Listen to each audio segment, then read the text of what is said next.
Hello and welcome along to another episode of this FM21 Build a Nation story from Bangor City with me, Daniel.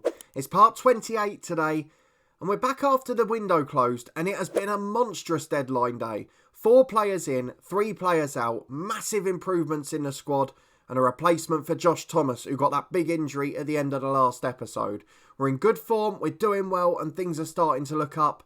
But every time in the past we've had a group of new signings at short notice, it has caused a little bit of chaos off the pitch. So I'll be interested to see if that happens. We've also got games against Aberystwyth in the Welsh Premier League, a side that ran us very close in the Cup semi-final last year. And then it's almost a throwback to FM20 with Cliftonville, because we're facing Larne in a Scottish Trust Trophy. Of course, they're a side that we have many battles against with Cliftonville, and they're surely going to be formidable opposition again.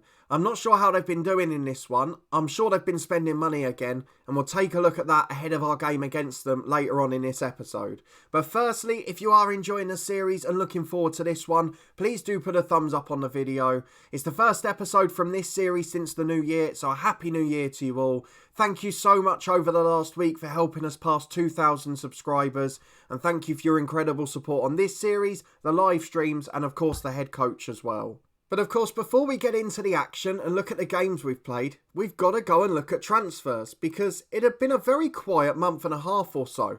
We'd gone through that sort of early summer stage before the European qualifiers, got all of our signings in, and then let a few out on loan as well. We'd had all the released players, but then we got the big injury to Josh Thomas. We still had a couple of little gaps in the squad, and a few of the midfielders started to throw their toys out the pram, namely Silla and Hackett. So we've loaned them out. Hackett's gone to York, $3,500 a loan fee, and they're paying most of his wages. He's a good little player, and he may improve. And if he does, that benefits us the next year. The same for Mo Silla at Torquay. He's gone there for a season as well. Again, paying nearly all of the wages, and a grand in transfer fee as well. And then the same for Jack Rogers. He's gone to Southport. Did play one game for us this season, and he's improving personality-wise off the pitch. But he's not coming quite quick enough, and as a result, he's gone out on loan to non-league in England. But what we managed to do then is replace those 3 with 4. So we've brought in 2 central midfield players, we've got in 1 centre-half who's been on our radar for some time, and 1 centre-forward who's well known in English non-league to replace Thomas as the backup. Now the problem we had is we've still got this thing with Serafino, where he wants players from Argentina, that he's not letting us make transfer or loan bids. So we're having to rely on our director of football for those, and we're focusing on the free market. And my word, as the director of football, the new one, Amari Morgan-Smith, pulled it out the bag. So the 2 permanent signings we bought in first, Paris Magoma, 3.5 star ability, 4.5 potential, natural in centre midfield, natural in the number 10, only on £450 a week. He's a Congo international, he's got a good personality, every box perfectly ticked. So he's a very good one. Kabongo Shemanga was next. Now he's well known for putting in goals at Boreham Wood in the National League at the moment. He's come here after 4 years at their club. He's only going to be a backup player, £375 a week. Fairly professional personality, 27 years of age, 28 caps for Congo. He is a proper player. And he's an experienced pro in the dressing room as well. He's a goal scorer, he's a natural finisher, and he's exactly what we wanted. We said about adding experience. We lost out on a midfielder who went to Gillingham instead. They've fallen into non-league too. But Shemanga is going to be a good signing, so we look forward to working with him. Then, our director of football came to the party. He put in a loan bid for a player that we'd been chasing for many a year. Cameron Badebo has come in from Manchester City. Now, it's £600 a week wage contribution, but he's 3.5 star ability, 5 star potential. 21-year-old Englishman, amazing mentally, amazing in the tackle, and not too bad physically at this level. He's going to be a superstar, I feel. Not yet made a senior appearance anywhere, but that's going to change today, so we look forward to that. And then Ben Cottrell, the last one, we slightly broke the wage structure. The director of football offered £800 a week for him, and when I saw the ability, we couldn't turn it down. 4.5 stars up front, 5 star potential, superb number 10. He's decent with a free kick as well. He's great technically, mentally fairly determined, physically solid, can play 2 games a week. He is everything we wanted. And this is the first summer with the front 2 that have come in Duffy and Dean and these guys as well, where I feel we've made a proper upgrade. And I feel we're going to compete in Europe next year, providing we can keep a couple of these loanies. Now that's enough of a revelation in itself, but we've actually had another one as well.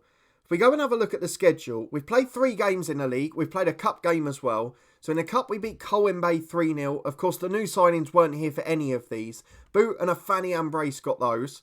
And then against Barla, we had another good performance. Joe Duffy with 2, Max Dean with 1. 1 each for the front 2 against Carmarthen, who did run us close in the end. They have since lost their star man and our former hero Noah Daly to TNS though. And Colwyn Bay, we beat them 5-0. A comfortable performance, Max Dean with a hat-trick, and Duffy and Fanny Ann with 1 apiece.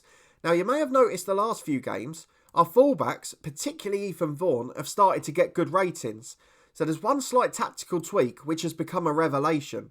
We've moved our wingbacks from defensive duties, which they're rated better at, to support duties. Now, they're rated much worse in terms of star rating, but performance-wise, it's made a massive difference the last 3 games. So I'm hoping that will remain the case. We've got a good side out today, and if we can get forward and on the front foot in the league, the wingbacks could be all the more important. Everything looks good in the club, the dynamics are great, only Fanny Ann slightly unhappy. It says 3 others as well, but they're based on new signings, and we've sort of reassured them all, because Badebo is signed to play alongside Hockenhull, we're not going to replace him. Boot and Palmer were rotations anyway, and they're not going to be replaced by number 10s. So I think we're quite happy at the moment. We've got excellent managerial support, good team cohesion, and the atmosphere in the club's perfect. We've won 3 games out of 3, we've got an excellent goal difference. OK, we've not played some of the stronger teams in the league yet, but Aberystwyth today, a very stern test. So here's the 11 we've gone for. A few good players missing out on the squad, Palmer just getting a rest after a strong start to the season. Harbottle's dropped out because we need Alex Reid as an under-19 on the bench. And then Mason and Shamanga likewise. Fanny Ann's playing well when he's coming on, so I'm not going to replace him yet. We've got Doran there as well, a young player with not much potential because we do need the under-19s. But this is the squad we've gone for. It's Gwenault in goal, Vaughan and Bolton the fullbacks with Badebo and Hockenhull at centre-half, Coyle, Press, Magoma and Cottrell in a midfield 4, and then Dean and Duffy up front in absolutely brilliant form. They've gelled immediately, they're scoring goals for fun, and imagine if Thomas comes back and plays well again. We could be in brilliant shape. So let's go and get into it. The first of 2 games today. I apologise for the cold, for the red nose. We've just missed Rudolph's season for all of that. But let's go and get into the league game. Can we make it 4 from 4 and return to the top of the Welsh Premier League? Here it is then. Not much going on for Aberystwyth. One of the sides that didn't hugely improve in the summer. Barry, another one of those. TNS and Connors Key have done their bits. Cardiff Met Uni bought in Amadi Holloway in the end. So there's a few clubs making strides, but Aberystwyth not one of them. So I'm hoping that'll make this a comfortable win. Let's find out. As I've noticed, the touchline tablets moved in again, and we've almost conceded there at the start. Aberystwyth with a free header from the corner, and it goes just over the bar. Not the start we were hoping for. Let's hope we can bounce back. And we've got a throw on the left with Bolton. Into Duffy. Cottrell plays a 1-2 to even press. It will take a few games for these boys to gel, as Vaughan gets it right side of the box to Cottrell. Plays a 1-2 to Dean. Into Vaughan again. Shots blocked back to him. Third time lucky is it into Dean. And there's the goal. 7th for the season. Dean and Duffy in their own little competition there. They seem to score in every game. They're absolutely brilliant. And they're going to fire us to the title. And then the key thing is keeping hold of them long term. As we've got an in-swinging corner on the right with Cottrell. Apologies as the voice is starting to go. Cottrell picks it up again. Hit the first man this time. Finds even press. Into Magoma. Oh, it's a lovely effort. No one expected it. I certainly didn't. And it just landed on the roof of the net. 1-0 to Bangor City. It's utter dominance. But here come the visitors with a throw-in. Nicked by Coyle. Up to Duffy. Time on the ball. Comes past halfway. And here he is again, skinning the centre-half into Max Dean, and he's going to score again. It is oh so easy with these two up front. For those that are following the head coach, sort of reminds me of Rose and Malley in the second season at Brechin. I can only compare it to that, the amount they get in behind, the amount they find themselves in slightly wider positions, particularly here without the wingers. It really has made a difference. 2-0 it's going to be at half-time, utter dominance so far. And the front two are at it again, and now they've got some midfield support as well. And just like the other games this season, our visitors yet to get a shot on target. It's been a really common theme as well. We have improved defensively. The attacking wing-backs have pushed back their wingers. We've got a new centre-half in who's brilliant. And even with Zabret out injured, Gwenault's not had anything to do. As the ball comes into Dean again, right side of the box, into Duffy. And there's so many poachers goals going in. I absolutely love it. They're setting up each other so often. They're scoring goals frequently. And it's 3-0 and game over just after half-time. 20 minutes to go. I think we better make some subs, hadn't we? Let's see who we can take off. So Even Press has just come back from injury, so I'm going to give him a replacement in boot. Cottrell's complacent, he'll come off for Pixley. And either the centre-half or the right-back. So Hockenhull's tired, so let's bring on Reid. He's a young centre-half, he's got plenty of quality. He did well when he started as well. I would have liked to have brought Hankin on ideally, but Vaughan's playing well. I want to keep the confidence up, and I want to make sure no one gets injured. So that's the 11 for the rest of the game. Can we extend our lead? As we've got a free kick again, just inside the opponent's half. It's bobbling around all over the place, and Max Dean picks it up wide. Ideally, he'd be looking for his hat-trick, but he's been drifting out there, and Sullivan clears the cross. And now it's a chance to counter for Aberystwyth here. Here's Brown, back to the right-back Owen. They just can't get out really, can they? Jenkins goes long, and Badebo's there.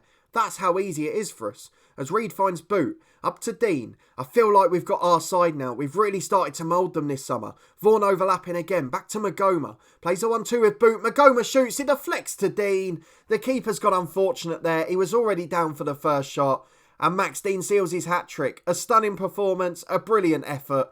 And we're back to the top of the table. Surely we're going to win the title this year. As Owen gets the ball on the right. Over the top towards Brown. It's a good through ball. And Gwenault got caught in no man's land there. And even without many efforts in this game, with Gwenault in goal instead of Zabret, it is a big difference. And as a result, they've scored from their only shot on target. 4-1, the blemish on the clean sheet record, but it's still a convincing victory as Magoma finds Dean. Can we get one more? Scored 5 in the last league game as Vaughan picks it up on the right. Cross is poor, it gets headed away. Reid will get there first though, to Boot, to Coyle. Over the top to Dean again. Oh, it's a great finish. On the volley, right-footed, right in the corner. And with the final kick of the game, it is Bangor City 5, Aberystwyth 1, and a fourth goal for Max Dean, who is on absolute fire. Just to think, he wouldn't have been starting if Thomas was still injured. It's a magnificent turnaround, isn't it? So let's tell the lads we're pleased with the performance. We'll move swiftly on to the second against Larne. A new competition, something else to get excited about. And of course, back to the top of the league. I don't think the voice is going to hold on much longer, so let's skip through to the second. And I'll see you in a minute for Larne at home. Time for game 2 against Larne. I want to keep things as steady as possible. I want this team to gel. So although there's a few players I'd ideally like to swap over, I'm not going to do it today. I'm going to put the first choice keeper Zabret back in. He's back to fitness. And then Doran doesn't need to be on the bench for this cup. So we'll put Palmer on there instead. But otherwise, I think we're going to stick with the same 11. We're doing really well. These lads need fitness, and we were going to put Shabanga on the bench, but he's away on international duty. So I think that's what we're going to go for. I just want to have a look at Larne to see how they're getting on. So they've still got some good players at the club. They've signed Charlie Allen, who went to Leeds from Linfield recently. He's now 19 and back over there. I saw they still had Ronan Hale, so where's he? He's on the bench. He's not actually rated that well there. And then their star player is JJ McKiernan, who they brought in from Glentoran. So it's not been the massive investment we expected. If we see what they've been spending, 200 grand over the season. They signed Kieran Harkin, a very good midfielder actually. He's better than almost anyone they signed in last year's game. Jamie McDonough in from Glentoran, one of their stars. And Peter Campbell in from Linfield. So are they just signing the best of everyone else's teams? Let's look at the previous year. A lot of money out on loans. Not really many sales, just one big one. Look at that! Max Sternert to Ards for $250,000. Where did Ards get $250,000 from? They seem to have been signing the best of the Northern Irish League. And it must be doing well for them because they're in the top 2, otherwise they wouldn't be in this competition. Linfield the holders, so I guess they've been runners up the last couple of years. Last season, 2nd behind Linfield. The year before, 3rd. And the year before that, 6th. So actually, it's not been happening that quickly for them. Linfield's still the dominant force in the country. They've got some fantastic players. And of course, some of the ones they signed in real life in the summer are still starring for them there. So let's go and get back into it. It's Bangor v Larne. And based on that, I think we might have a chance. So the change in goals are Brett back in for Gwenault to strengthen us. And everything else is exactly the same. Let's go and get into it and see if we can get a win. We went out of the first attempt last year. We lost to Aberdeen's reserves, if I remember rightly. So hopefully it'll be stronger this time around. They've got John Craig in charge. And of course, Kieran Harkin is the man we've got to close down. So let's go and get out there and pick up where we left off. It was a brilliant win against Aberystwyth. And we'd love to do the same again. And with this front two, anything is possible. Bangor City v Larne. Let me know how you think we'll get on. This is probably a bit more of a marker for how far we've come, because this league's sort of half a star further up in reputation. So it sort of shows where the Welsh League may be in 2 or 3 years' time in game. If we can break that monopoly and get into the Europa Conference qualifying, I meant the Europa Conference group stages, obviously. As Magoma puts a brilliant effort just wide, we're scaring them, and we're on the attack early on. It's a 1-2 with Dean for Vaughan. His cross cleared by Lyons, only as far as Bolton. The left back crosses, Dean's there, and he heads it in. It's disallowed, it must have been just offside. It looked close, but it's been a cracking start. Plenty to be excited about for Bangor, and probably for the Welsh League as well. We'll keep an eye on how our other team, Barrytown United, do, as Badebo goes back to Zabret. With 5 minutes gone, it's basically been utter dominance so far. We just need to make it count. We're playing out from the back here. It's a little risky, but it eventually finds Magoma. We beat the press well, and now Larne retreat. It's out to Bolton, the left back, overlapping again. Cuts inside, plays it back. Coyle gets there despite the misplaced pass. Cottrell plays a 1-2 with Magoma and Duffy and Dean. It's lovely football. Coyle's got it 30 yards out. Through to Dean. He's in again. And that time it's not going to be ruled out. It's a beautiful finish on his weaker left foot. And the keeper had no chance. Right in the corner. A brilliant goal. And 1-0 Bangor City. Fantastic start. I've just noticed at centre-half for Larne, they've got the former Ballymena man, Kofi Balmer. Bit of a star in our mobile series, of course, which you can see in the eye above. He was one of our best young players there in that save. Definitely an interesting one, and he always seems to get that move to Larne. I think that's where he ended up in last year's with Cliftonville. So we'll keep an eye on that. I might have to have a look in the head coach as well, see if there's any symmetry. As Zabret goes long downfield to Dean again. I cannot believe how much we're dominating this match. Dean puts Duffy in, returns the favour. This front two is just too good. It is just absolutely stunning. Josh Thomas was the same when he came in. If he comes back from injury on form, the three of them rotating could be the best strike force we've ever had. Certainly in a one-club save in terms of effectiveness. But it's been a brilliant start and we lead 2-0 as Hale gives it away to Cottrell. Coyle brings it out, the Northern Irishman, clears downfield to Dean. Still only 25 on the clock and we're coming forward again. Dean gets to the corner flag, crosses for Cottrell. First goal for the club for Ben Cottrell on loan. Dean sets it up and it's becoming the most potent attacking force we've had in any save. What a fantastic start to the match. Larne, a professional side, a more established side and a bigger reputation has meant nothing today because with almost their first team, we're taking them to the cleaners. You saw the likes of Harkin, you saw Hale. They're as good as anything we've got. But we've just got the right setup. I'm so glad we stayed with this diamond. Because look at Cottrell here. A lovely through ball again. Max Dean is in. And it could have got embarrassing there. Dean puts it just wide of the post. And it was a whisker away from being 4-0. Still only 10 minutes to the break. Baumer's a good player. He's got pace at the back. But he's getting absolutely skinned today. 5 minutes to half time. Not even a shot for Larne. And we're into double figures already. As Duffy picks it up on the left to Magoma. Loses in the challenge, but it falls for Bolton. He gets it into the back post to Ethan Vaughan. Oh, he's rattled the woodwork. It's a brilliant effort. 13 shots, 5 on target. 3-0 is the lead. 2/3 of the possession. That might be the best performance of the series. Absolutely stunning. We're going to tell the lads to keep it up. They're all inspired. They're all motivated. And at this point, I'd love to take a big side to the cleaners. I just realised for Larne, look how many of our former players they've got. McMenamin and Lyons are on the wing. We had both of them at Cliftonville last year. Same for Aaron Donnelly, who started there. He's now at centre-half today. And we've got 20 minutes to go. It's been a quiet second half. But my word, we'll take it after this performance. So let's go and have a look at subs. Magoma can have a rest this time. We don't want to overwork the new players. So he'll be replaced by Boots. We're going to bring Fanian on up front for Duffy, who's had an okay game. We'll swap Dean round with him. And then finally, it's going to be Alex Reid for Hockenhau again, I think. Get some youngsters on. We're leaving Hank in for now.